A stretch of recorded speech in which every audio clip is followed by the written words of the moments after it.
Dalton's law of partial pressure, ये personally मेरा favourite topic है क्योंकि इसमें इतना कुछ खास है ही नहीं। मतलब Dalton's law of partial pressure क्या कह रहा है कि अगर आपको टोटल प्रेशर निकालना है तो आपको सबके सम करने पड़ेंगे, जो कि बहुत अच्छा लगता है सुनने में, बट अगर उसके रियल एप्लीकेशन देखा जाए ना तब जाके समझ में आता है कि डाल्टन्स लॉ का बहुत ज़्यादा एप्लीकेशन है।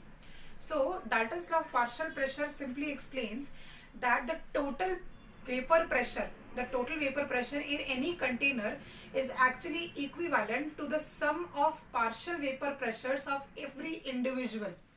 For example, अगर आपके पास कोई कंटेनर है, ठीक है, इतना गंदा कंटेनर कैसे बना लेती हूँ मैं कभी कभी, सॉरी। हाँ, अच्छी बास्केट लग रही है ये। So suppose we have this container और इसके अंदर आपने गैस डाला है, ठीक है, suppose gas A B C D. तो टोटल वेपर प्रेशर जिसको आप पीटी से डिनोट करोगे that will be total vapour pressure, मतलब आपको इसको पी नॉट से डिनोट करना पड़ेगा, that is equivalent to P A plus P B plus P C plus P D. ये है सिंपल डाल्टन्स का लॉ।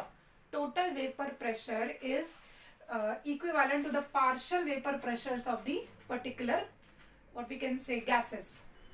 तो ये तो इजी है, कोई दिक्कत नहीं है। इसका एक एग्जांपल लेके देखते हैं। सपोज अगर आपको नाइट्रोजन और ऑक्सीजन मिक्स करना है तो सपोज नाइट्रोजन का वेपर प्रेशर कितना दिया हुआ है, सपोज 0.55 दिया हुआ है, ठीक है, 0.55 एटमॉस्फेयर। और सपोज O2 का आपको दिया हुआ है बड़ा एक अच्छा क्वांटिटी लेती हूँ, चलो 0.45 लिया हुआ है, ठीक है।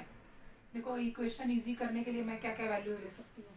सो ऑक्सीजन का सपोज 0.45 दिया हुआ है, तो अगर आप इसका टोटल वेपर प्रेशर निकालने जाओगे ना PT, that will be equivalent to 0.55 plus 0.45, जिसकी वजह से वैल्यू क्या आ जाएगी, टोटल 1 एटमॉस्फेयर आएगी। सो ये एकदम सिंपल मैथमेटिकल रिप्रेजेंटेशन है उसका। पर अगर मैं आपको इसका प्रैक्टिकल एप्लीकेशन बताऊं तो जाके समझ में आएगा।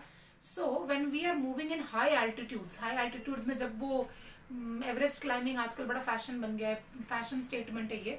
सो एवरेस्ट क्लाइंबिंग के टाइम पे क्या हो रहा है कि सबके सब ऑक्सीजन टैंक लेकर क्यों घूमते हैं, सोचना चाहिए ना ऑक्सीजन टैंक, क्योंकि ऑक्सीजन तो पूरे के पूरे एटमॉस्फेयर में, तो ऑक्सीजन टैंक लेके जाने की जरूरत क्या है। तो क्या होता है when we are moving high in the altitude, मतलब अगर मैं इसको एक पहाड़ अज्यूम कर लूँ, जब हाई एल्टीट्यूड में मूव किया जा रहा है ना तो total atmospheric pressure and pressure of O2 दोनों के दोनों डिक्रीज होते हैं, ठीक है, दोनों के दोनों क्या होते हैं, डिक्रीज होते हैं। तो अपनी बॉडी का जो proper number of moles of oxygen जो रोटेट करना चाहिए बॉडी के अंदर for a successful and healthy life और फॉर हेल्दी ब्रीदिंग, हम लोगों को ऑक्सीजन सिलेंडर लेके चलना पड़ता है। अब इसके लिए एक सिंपल फॉर्मूला अगर मैं दूं ना तो देखो, mole fraction is equal to partial vapour pressure divided by total vapour pressure, ठीक है। तो ये आपका फॉर्मूला है। तो इसकी वजह से देखो जितना पार्शियल वेपर प्रेशर रहेगा उतना ही मोल फ्रैक्शन रहेगा। तो अगर एटमॉस्फेयर का partial vapour pressure of oxygen अगर कम है तो उसकी वजह से हमारी बॉडी में क्या इंपैक्ट पड़ता है, हमारी बॉडी में उसका मोल फ्रैक्शन डिक्रीज होता है। मोल फ्रैक्शन डिक्रीज होने का मतलब कहीं ना कहीं concentration of oxygen actually goes on decreasing, जिसकी वजह से हम लोगों की बॉडी के अंदर क्या हो सकता है, बेंड्स हो सकते हैं।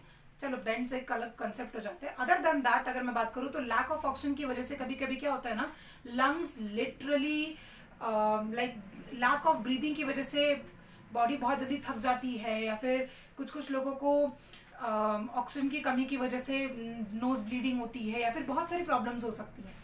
तो क्योंकि वो partial vapour pressure of oxygen decrease होता है और एटमॉस्फेरिक प्रेशर भी हाई एल्टीट्यूड्स में डिक्रीज होता है, तो ऑक्सीजन सिलेंडर लेके जाने की जरूरत इसलिए पड़ती है।